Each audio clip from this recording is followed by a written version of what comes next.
Friends, मेरा नाम धर्मेंद्र, मैं पब्लिक स्कूल से। हमारा एक चैप्टर है पॉलिटिकल फॉर्मेशन। इस चैप्टर के बारे में एक crisis in Mughal empire, harvest and empty coffer मतलब अच्छी खेती पर खजाने खाली, प्लंडर ऑफ नादिर शाह का आक्रमण राजपूत के बारे में, और इंडिपेंडेंस वापस लेने में, जिसमें सिक्स मराठा और जाट है। तो पहला टॉपिक हमारा ये होता है कि इतने बड़े शासक मुगल साम्राज्य में कैसे आया, तो आया क्यों, कैसे। तो इसका जो मेन कारण है वो ये है कि ये औरंगजेब था जिसने अपना पूरा पैसा टिकट लंबी लड़ाई में लड़ा दिया। जो राजकोष था वो खत्म हो गया उसका। इसके आगे आप इसमें देख सकते हैं बादशाह औरंगजेब का फोटो, जिसमें शायद ये कोई किताब पढ़ रहा है। और नेक्स्ट, जब औरंगजेब 1707 में उसकी डेथ हुई तो उसके उत्तराधिकारी मतलब आगे के राजा कमज़ोर थे, वीकर रूलर थे, और जो किसान थे और ज़मींदार थे उन्होंने टैक्स का विरोध किया, रिवोल्ट मतलब विरोध किया। यहाँ तक कि जो नोबल्स राज दरबारी थे वो टैक्स का पैसा खुद रखते थे अपने पास, राजा को ना देकर खुद रखते थे। और जो पॉलिटिकल और इकोनॉमिक पावर थी वो धीरे धीरे पावरफुल गवर्नर्स के पास शिफ्ट हो गई, मतलब राजा उसमें कुछ नहीं था। इसी प्रकार जब मुगल नोबिलिटी है मतलब मुगल जो ऑथोरिटी है वो दो भागों में बट गई। पहला तुर्किश, जो कि तुर्किश डिसेंडेंट है, दूसरी ईरान, दो भागों में बट गई। इसमें आप मुगल एम्पायर को भी देख सकते हैं। मुगल एम्पायर जो पीक पे था वो कितना बड़ा था। ये 1658 से 1707 तक का है। ये पूरा ग्रीन कलर का मुगल एम्पायर है। इसमें लिखा हुआ भी है कि मुगल एम्पायर केवल पुपेट रह गई थी राज दरबारियों की, मतलब कठपुतली। राज दरबारी जो कहेंगे वो केवल वही कर सकते हैं, इसके अलावा नथिंग, कुछ नहीं कर सकते। और उसी तरीके से जो सम्राट फारूक सियार था और आलमगीर द्वितीय था, सेकंड था, उसको मार दिया गया, किल्ड कर दिया गया। जो नोबल्स राज दरबार की बात नहीं मानेगा वो मारा ही जाएगा। ऐसे ही और शासक हुए अहमद शाह और सलाम आलम द्वितीय, सलाम आलम सेकंड और अहमद शाह। ये वह अहमद शाह नहीं जिसने दिल्ली को लूटा, दूसरा है। ये अहमद शाह ताकतवर नहीं था, केवल जो मुगल एम्पायर जो पुपेट थे उनमें से थे, मतलब कठपुतली। अहमद शाह और सलीम आलम को ब्लाइंड अंधा कर दिया गया, किनके द्वारा, उनके ही नोबल्स के द्वारा। उनके राज दरबारियों ने उसको ही अंधा कर दिया। आगे गवर्नर मतलब सूबेदार थे वो लगभग इंडिपेंडेंट आज़ाद हो गए। तो हमारा पहला पॉइंट होता है कि मुगल एम्पायर में क्राइसिस क्यों हुआ है। कारण राजा कमज़ोर हुए, केवल उनकी वो कठपुतली रह चुके थे, बहुत सारा पैसा युद्ध में लग चुका था, मजबूत नहीं थी, और उनके जो गवर्नर थे वो आज़ाद हो गए, इंडिपेंडेंट हो गए। अब सेकंड है रिच हार्वेस्ट एम्प्टी कॉफियर, मतलब अच्छी फसल लेकिन राजकोष खाली। तो जो किसान थे वो क्रॉप फसल बोआ करते थे, लेकिन राजा तक कोई भी पैसा नहीं पहुंचता था। नोबल उस पैसे को सैनिकों को पूरी तरह नहीं पाते थे। अगर सैनिकों को पैसा नहीं मिलेगा तो वो काम नहीं करेंगे। इस तरीके से उनका जो एडमिनिस्ट्रेशन था वो कोलैप्स हो गया, बिखर गया, टूट गया।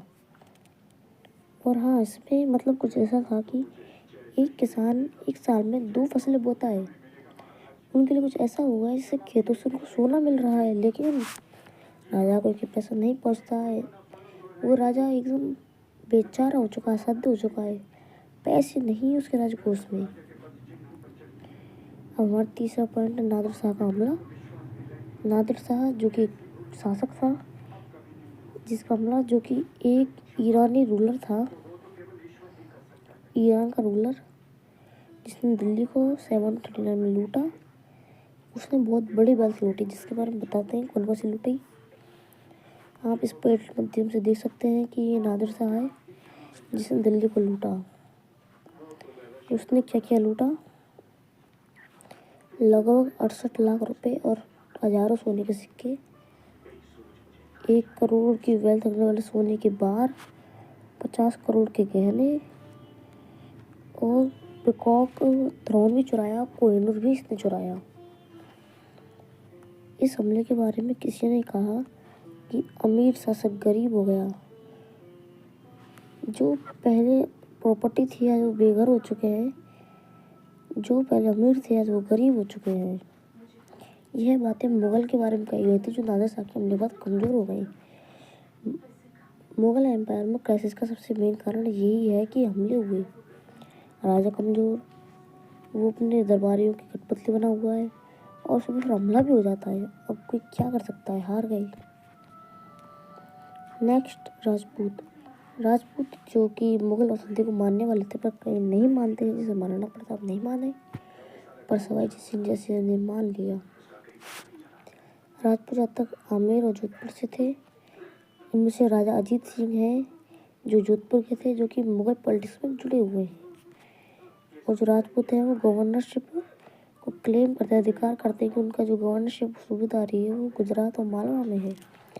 राजा सवाई जय सिंह है जिसने आगरा को 12 साल और मालवा को 5 से 6 साल तक शासन किया। यहाँ तक कि जो राजा जंदार शाह जो 1713 में इन ऑफिसों को द्वारा रिनोवेट किया, उनको कन्फर्म किया कि हाँ यही है, 1713 में। आप इसमें सवाई जय सिंह का पोर्ट्रेट देख सकते हैं। सवाई जय सिंह जिसमें घोड़े के ऊपर है।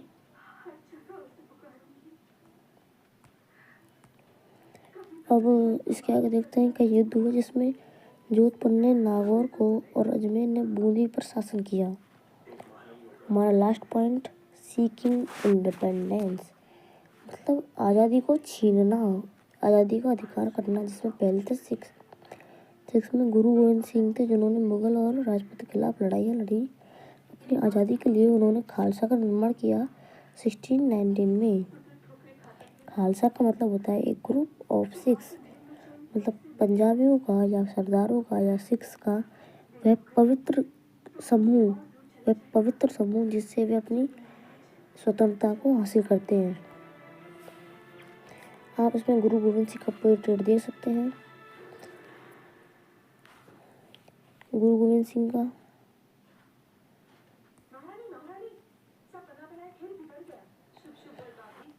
इसके बाद उनकी डेथ 1708 में हुई, लेकिन सिक्स जो खालसा है उन्होंने रुका नहीं। और जो बंदा बहादुर है उनकी लीडरशिप के अंदर उन्होंने दोबारा उठे और विद्रोह किया मुगलों का। बंदा बहादुर ने सिक्स के रूल को पंजाब में डिक्लेयर कर दिया। वो इतनी ताकतवर हो चुके कि सिख पंजाब के शासक बने। आप इसमें बंदा बहादुर का भी फोटो देख सकते हैं। इसमें उसका पोर्ट्रेट है, बंदा बहादुर ने सिक्के छपवाए गुरु नानक और गुरु गोविंद सिंह के नाम पे, और उसने सतलुज से जमुना तक अपना साम्राज्य बना लिया। बंदा बहादुर जिसने 1715 में उसको पकड़ लिया गया, और 1715 में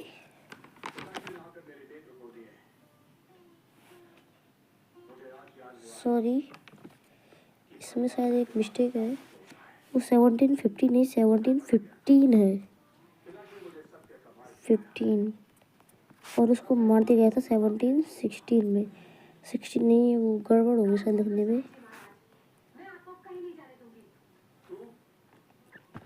तो सिक्स को उस समय पर दो ग्रुप में बांटा गया था, जठास और मिसलीस। दोनों मिलकर बनते थे खालसा या दल खालसा। ये बैसाखी के समय पे अमृतसर मिलते थे। अहम फैसले लेने के जो कहलाते थे वो मुक्स या फिर गुरु का संकल्प, गुरुमुक्स। इसके बाद में 1719 में रंजीत सिंह ने मिसलिस और जठास को मिलाकर खालसा समुदाय को बनाया। 1719 में अपनी राजधानी को लाहौर में स्थापित किया। जब पंजाब अलग अलग शासकों के में बटा हुआ था तब उन्होंने ही जोड़ा। इसके आगे सेकंड पॉइंट है जाट्स, जिनके जो पहले शासक थे वो बने चूड़ामन। वह जाट्स का सबसे पहला और शक्तिशाली शासक माना जाता है। और दूसरे थे भरतपुर के राजा सूरजमल। दोनों ने चूड़ामन जाट समुदाय के थे और सूरजमल ने भरतपुर को बसाया, उन्होंने इमर्ज किया। आप इस पोर्ट्रेट में देख सकते हैं चूड़ामन जो शासक हैं उनका पोर्ट्रेट बना हुआ है इसमें। और इसी क्षेत्र में, भरतपुर क्षेत्र में ही जो जाट हैं वो ट्रेडिंग सेंटर के एरिया में आते हैं और यह समृद्ध किसान या कृषक माने जाते हैं। दिल्ली के क्षेत्र में महाराजा सूरजमल का कई अहम योगदान था। वो दिल्ली के क्षेत्र में सबसे पावरफुल थे। आप इसमें पोर्ट्रेट देख सकते हैं। जब नादिर शाह ने दिल्ली में आक्रमण किया था 1739 में, तो जवाहर सिंह जो सूरजमल का बेटा था उसने 30,000 उसके खुद के जो ट्रुप्स मतलब सैनिक थे और 20,000 उसने मराठा हायर किए और 15,000 राजपूत नहीं सिख है, राजपूत नहीं सिख है भाई, राजपूत नहीं है यार। इससे कहाँ ये राजपूत कहाँ से आ गया, राजपूत?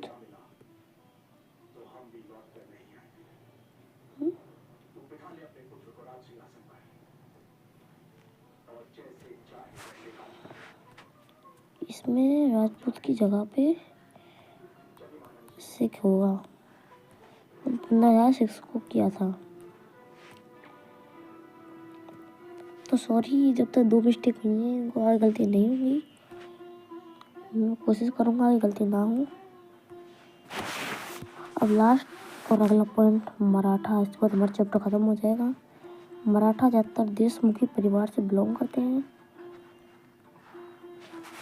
और इनके जो किसान हैं वो इनकी रीढ़ की हड्डी, मतलब उनके लिए रीढ़ की हड्डी मानी जाती है। क्योंकि किसान और जो पोस्टेट्स हैं वो मराठा सैनिकों को युद्ध के समय पर भोजन प्रोवाइड कराते हैं। और जो पेस्टिसाइड्स से इधर उधर जाते रहते हैं वो अपने मानों से मराठा सैनिकों के लिए खाना और सामान ले जाते थे। आप इसे मराठा एम्पायर देख सकते हैं कितना बड़ा है। और जब 1720 और 1761 में मराठा एम्पायर बढ़ा गया तो उन्होंने गुजरात और मालवा को 1720 में मुगलों से हासिल किया और पंजाब और राजस्थान को नॉर्थ में हासिल किया, कर्नाटक और तमिल को साउथ में और बंगाल उड़ीसा को ईस्ट में। ये स्टेट थे जो मराठा एम्पायर के पार्ट नहीं थे, मतलब पार्ट तो हैं पर वो मानते नहीं थे और इनसे वो इसके रूप में टैक्स वसूलते थे।